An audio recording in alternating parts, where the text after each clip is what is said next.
This is রচনা ব্যানার্জি,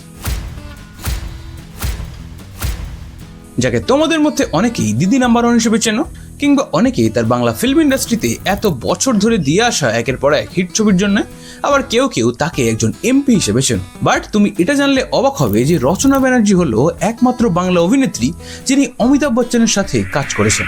क्यों अपनी जान लेना चाहती हो? अब तो हमारी शादी भी तय हो गई थी। इसीलिए मरना चाहती हूँ ताकि तुम्हारे साथ शादी कर।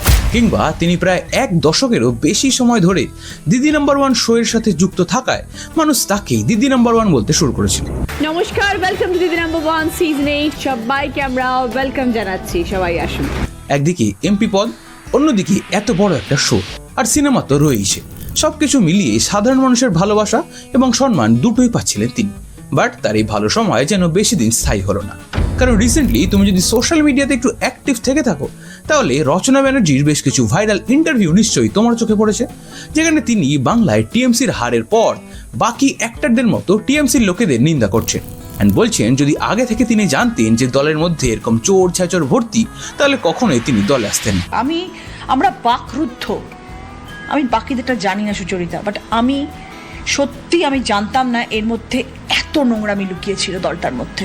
আমি তাহলে কিছুতেই আসতাম না রাজনীতিতে।